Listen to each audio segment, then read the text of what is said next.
Hey guys, it's Stephen here, back with another video. Manchester City have just knocked out Southampton in the FA Cup 4-1. We finally got our revenge against the Saints and it feels really, really good. Right now, by the way, I'm sat watching the EDS play Liverpool at the stadium, which is wonderful. I've got the press pass here and all that kind of stuff. I've been on the Man City Live today and it was great fun watching it with Nat and Esme Morgan from the City women's team. Nat was great, Esme's absolutely wonderful. But most importantly, we got the victory. We finally beat Southampton. I've been waiting for this for ages, a bit of revenge over them, but we got what we wanted. This is great, by the way, watching. The EDS have just kicked off as I'm recording this now. But we got what we wanted. We got a little bit of sweet revenge against Southampton. And we've got, of course, Liverpool or Forest in the semi-finals. It's going to be Liverpool, isn't it? It's going to be Liverpool, and it's going to be horrible. It's going to be noisy. It's going to be surrounded by the Atletico Games and the FA Cup, the league game, against Liverpool as well. So it's going to be a very busy couple of weeks, and I am not looking forward to it whatsoever. But we'll worry about that later. If you see me getting distracted, it's because I am watching the EDS over there at the same time. I'll quickly show you behind, which is pretty cool, of course. But onto the actual game today. City weren't excellent today, they really weren't, but ultimately we did get the job done. I think it was telling in the first half that we weren't anywhere near our best still. This is a City side roughly out of form. I can't really deny that, unfortunately. We haven't reached our very, very best levels. We haven't for a while now, and there's an element of sloppiness to a game which is slightly concerning as a Manchester City fan going into the business end of the season. Ultimately, I guess you could say, without Ederson, Diaz, Bernardo, Foden and Mahrez on the pitch and so on, it will affect our performance. And I don't think we were terrible, but we definitely look like a team lacking a little bit of confidence, and that was evident from the first minute, really, until the second half, where we did find a little bit of momentum and a bit of form. Maybe as certain players came onto the pitch. We started off semi-okay. They had a couple of decent moments. Armstrong with that weird scuffed effort, but then City, of course, went ahead very, very early on with Sterling. Good to see Raz score. Though I think in general, Raz was pretty much still the Raz that we've come to expect, where some good moments, but then some sitters that he missed as well, which is kind of frustrating. But that's Sterling these days, man. I love the guy to bits, but he can miss some sitters here and there. Ultimately, though, of course, we were probably just about good value for the 1-0 until that weird freakish goal. I'm sorry, Zach, you seem like a great guy, but he did save us with a couple of good saves in the second half in particular, but I think Zach Steffen should be doing better there. I'm sorry, he should be coming out winning that ball. He jogged over to stop. Was it Armstrong? Was it Shane Long? I can't remember who it was, but he jogged over to him. You should be winning that ball. I'm sorry, you have to be aggressive there and command your area, and I don't think it was really good enough. Either way, then Laporte a little bit passive, but to be honest, Laporte recently kind of has been passive. City through here, by the way. 𝐿𝐿𝐴, by the way, he's just tried to backheel it for a pass in the middle of the area for own goal.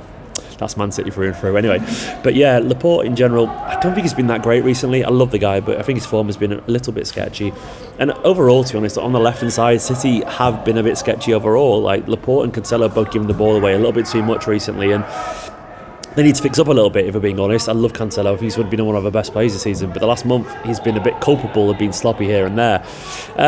Of course, they probably would argue that he deserved the goal. He had a few decent chances.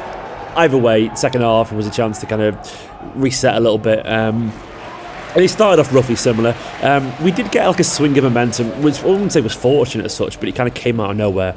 A random penalty incident, like in terms of random, as in it just was so soft in terms of from Southampton's perspective, like why did they do that? It was a mistake, really. I mean, it was a penalty, do not get me wrong. It was absolutely clear as day a penalty. Salisu just sloppy on Jesus, but we weren't exactly threatening or pushing at that point. But you know, you take what you can get. And to fair De Bruyne, he finished it really well. I was definitely a little bit apprehensive when he stepped up. So here we go again. We're going to waste this because I expect when Mahrez is not on the pitch that we miss penalties. But fair to Kevin. Leadership, put it in the bottom corner.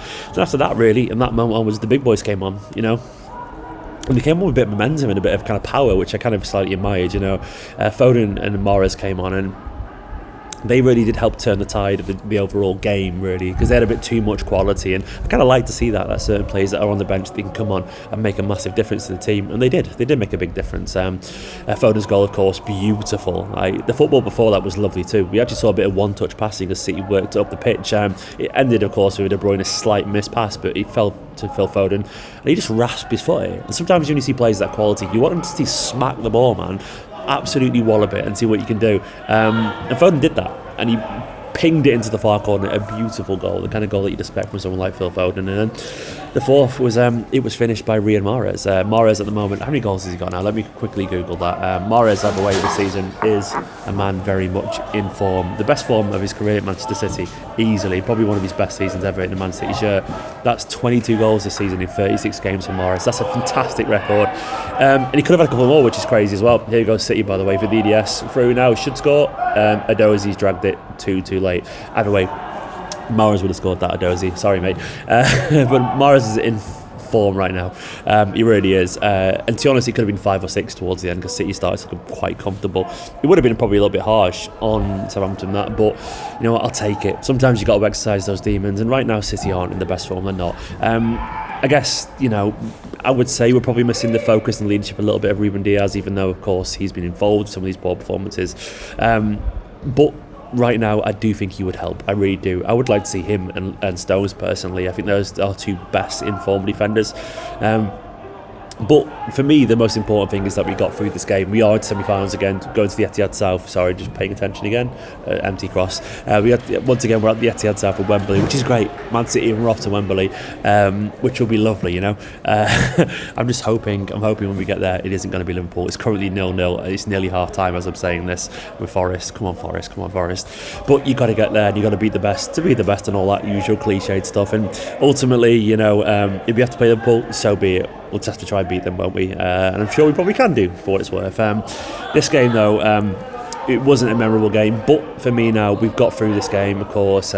We've got through this until the international break. Now we can just kind of sort of focus and relax. There's something to be said sometimes for an international break. The players aren't in the best confidence right now. Certain players like Rodri getting caught on the ball a bit more than they used to. It looks like last season's Rodri, you know, the season before maybe. And, you know, Cancelo, I don't think he's the best form. Walker's not at his very best at the moment either. He got done too easy by Armstrong at one point, I remember.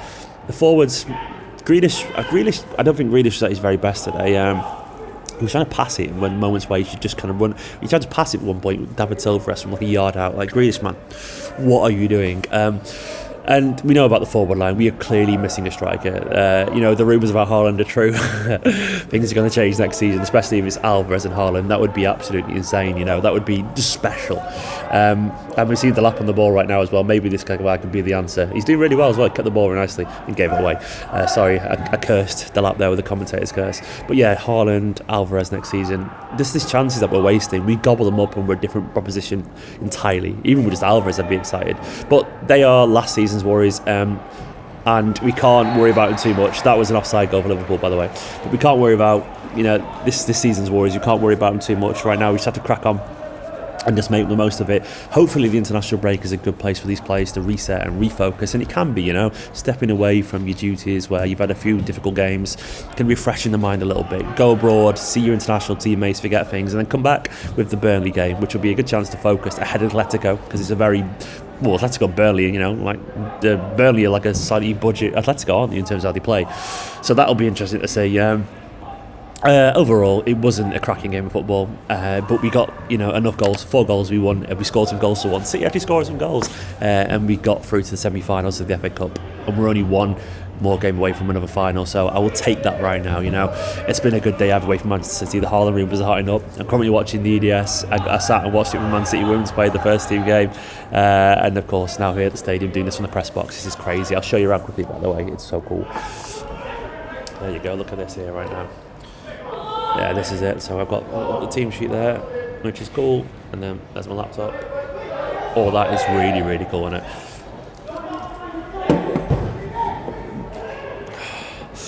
But anyway, thank you so much for watching this. Don't forget as well, 𝐿𝐿𝐻𝐿𝐻's just done really well. Anyway, guys, thanks for watching this. I'm going to go carry on watching the game now. Big love to all of you. Don't forget to like, comment, subscribe, all the usual stuff. You're all absolutely awesome. Big love to every single one of you. Come on, City, we are through to the semi-finals.